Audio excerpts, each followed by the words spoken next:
Eh bien salut à tous, c'est Mister Yellow Bicycle et comme promis me revoici pour une nouvelle vidéo. Cette fois-ci j'ai même décidé de faire une double review sur deux paquets qui sont proches et qui me tiennent à cœur parce que c'est deux paquets que j'aime beaucoup.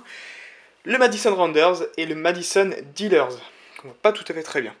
Alors pourquoi je fais une double review? Tout simplement parce que ces deux jeux ont des points communs qui vont me permettre de passer de l'un à l'autre assez facilement.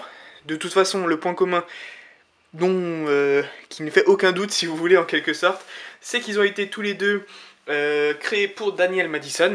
Alors pour le Rounders, il a initialement sorti ces deux versions, une version noire que vous allez voir juste ici, c'est celle-là dont je ferai la review, et une version rouge. Cette version rouge elle est un peu particulière si vous voulez, puisqu'elle a été extrêmement limitée et j'ai eu la chance d'en avoir deux rouges que je n'ouvrirai pas jamais. Enfin, je pense, hein, toute logique. Donc, il restera fermé. Ensuite, le noir, j'en ai un ici et un juste ici, plutôt, pardon. Et c'est celui-là que je vais vous ouvrir dans un instant. Ensuite, nous avons le Madison Dealers, qui est sorti également en deux couleurs. Un vert, qui est un peu Airnaise, comme ça, très sympa. Et un rouge, qui est juste ici. Également, le rouge, c'est pareil que pour les Madison Rounders rouge, il est extrêmement rare, et donc je ne l'ouvrirai pas. J'ai un seul Madison Dealers rouge. Donc voici, je vais pouvoir vous présenter de plus près les boîtes des jeux que je vais ouvrir, juste pour vous dire que les 4 jeux que je viens de vous présenter sont disponibles chez cartemagie.com. Vous aurez les versions non limitées pour beaucoup moins cher et les versions rares pour un prix forcément qui relève de leur rareté, mais que voulez-vous. Et aussi, les Rounders viennent de sortir deux nouvelles versions dont j'ai parlé dans la newsletter précédemment, ma dernière vidéo. Une version brune, non limitée, comme la noire, et une version bleue, comme la rouge, extrêmement limitée et très rare. Vous pourrez aussi vous les procurer sur cartemagie.com. Alors, j'ai aussi ici juste deux cartes clips dans lesquelles je mets mes Madison, parce que c'est deux jeux que j'aime beaucoup et c'est deux jeux que j'utilise beaucoup en ce moment. J'ai un black popper clip pour mon Madison Rounders noir et un vert pour mon Dealers que j'utilise tout simplement. Alors je vais vous montrer maintenant les jeux de plus près très rapidement avant de passer à l'intérieur si vous voulez.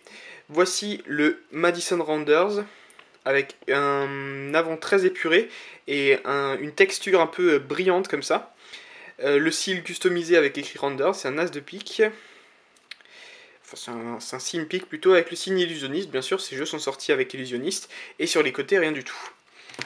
Pour le Dealers, c'est un peu pareil puisque c'est très épuré avec le logo Madison ici, Madison Dealers, il y a écrit Luxury Playing Cards, et derrière juste les dos, rien de particulier sur les côtés, encore un style customisé Dealers, vous voyez les deux styles l'un à côté de l'autre, ça rend pas mal. Si d'ailleurs on a tous les jeux, et ça je peux vous le faire, j'aime bien faire ça, c'est très sympa, regardez tous les jeux, comme ça, en pile, vous avez tous les styles customisés, ça rend très bien. Allez, moi ce qui m'intéresse un peu plus, c'est les jeux. Donc on va commencer par le Madison Rounders. Je vais te débarrasser de tout le reste.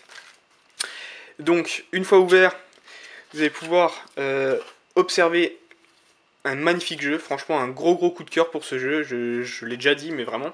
Alors, qu'est-ce que je peux dire en particulier sur ce? On va commencer avec qu'est-ce qu'il contient. Il va contenir tout d'abord, pour commencer, un double backer, donc une carte à double dos. Très sympa pour certains tours de magie. Une carte de publicité qui est classique pour Illusionist. C'est une carte qu'on retrouve dans plusieurs paquets. Ensuite, deux jokers très sympathiques. Au début, je n'avais même pas vu qu'il y avait une petite customisation sur un des deux jokers. Et je ne sais pas si vous le verrez très bien. Punaise, j'ai failli... Ah ouais, j'ai carrément, moi-même, j'ai eu du mal à le retrouver, je suis désolé, et de toute façon, vous le verrez très mal. À cet endroit-là du rasoir, donc là, c'est une lame de rasoir, et à cet endroit-là, dans l'ombre, il y a un œuf. Je ne vois même pas, c'est un œuf de trèfle. Franchement, c'est très dur à voir, hein. Et je vais pas forcer la mise au point pour que vous puissiez le voir, parce que ça serait de toute façon très compliqué. Et ensuite, on va se retrouver avec, pour moi, un des points forts de ce jeu. C'est un as de pique qui ressemble à celui du cil, c'est-à-dire de l'autocollant qui ferme le jeu. Et vraiment, je le trouve élégant, simple, raffiné, je l'adore. Très simple, Madison Rounders écrit au milieu. Et une petite citation, je dirais latine, mais je ne parle pas latin, excusez-moi. Caveat emptor. Si quelqu'un sait ce que ça veut dire, je vous remercie de me le dire dans les commentaires. The US Playing Card Company écrit tout en bas, et voici l'as de pique qui est très sympa. Concernant les dos, vous l'avez vu, et ça, moi, c'est le point fort de ce jeu pour moi. C'est un dos épuré, très classe, juste de logo. Une bordure relativement fine, ce qui rend les manipulations très sympathiques. Vous voyez que le mien a déjà vécu un peu, les fans ne sont plus parfaits, mais en tout cas franchement je le trouve tout juste génial. Concernant la customisation du jeu, et ben en fait ça va être un jeu qui va être très peu customisé, de manière générale, mais toutes les têtes, c'est-à-dire toutes les royautés, ont été entièrement customisées. Contrairement au Madison Players, qui était le premier de la série, où il y avait seulement 3 des têtes qui étaient customisées, sur ce coup-là, ils les ont toutes customisées. En l'occurrence, le roi de carreau, c'est Daniel Madison, himself, lui-même. Et ensuite, quelques exemples que je connais, je vais pas pouvoir tous les dire, hein, excusez-moi, même si je l'ai tous entendu qui ils étaient, mais je ne m'en souviens pas, tout simplement. Nous avons ici Laura London, une magicienne amie de Daniel Madison, qui a récemment fait un tour sur Illusioniste également. Nous avons ici Peter McKinnon, aussi un magicien illusionniste, ami de Daniel Madison. Je crois que la dame de carreau est la femme de Peter McKinnon. Juste ici, c'est Gianni Vox, un autre magicien d'illusionniste. La dame de pique, c'est peut-être elle finalement, la femme de Peter McKinnon, j'ai un doute. Ce que je suis sûr par contre, c'est que la dame de cœur, c'est la femme de Daniel Madison, tout simplement. C'est pas très étonnant. Et vous me direz, oui, mais le valet de carreau, il n'est pas customisé. Oui et non, il n'est pas customisé parce qu'il a la tête d'un valet de carreau qu'on trouvera dans un bicycle standard, mais juste ici, il y a une signature que vous verrez où il y a écrit Eli, E-L-I. C'est un prénom, et c'est le prénom du fils de Daniel Madison. Il a donné à cette carte son nom, c'est son fils, mais il ne pouvait pas mettre un visage de bébé parce que c'est encore un petit bambin. Donc il a décidé à la place de garder une tête standard, mais de quand même customiser la carte pour qu'elle lui soit bien propre. Concernant la qualité de ce jeu, encore une fois, un point fort, c'est un jeu que je destroy depuis quelques temps, je l'adore tellement. Là je viens de faire un pharo plutôt pas mal. Franchement je n'arrête pas de le manipuler, dès que je veux manipuler un jeu, je manipule celui-là, je l'adore. Franchement je sais pas quoi dire mais je l'adore, vraiment. Concernant les manipulations, il est très agréable de le toucher. Il a comme dit cette espèce de fil, hein, de sensation un peu glissante. Enfin, franchement, je sais pas comment le décrire tellement, mais je suis fan absolu.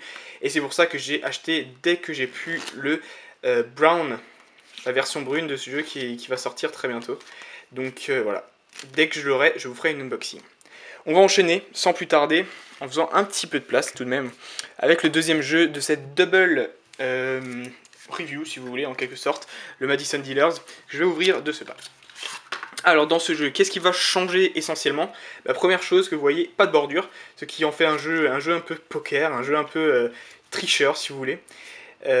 D'autant plus que, bon, alors à l'intérieur du jeu toujours un double dos, à l'intérieur du jeu toujours une carte de pub, sauf que cette fois-ci cette carte de pub va nous donner une information primordiale, un site internet sur lequel on va pouvoir trouver la méthode pour lire le marquage. Vous m'avez très bien entendu, ce jeu est marqué.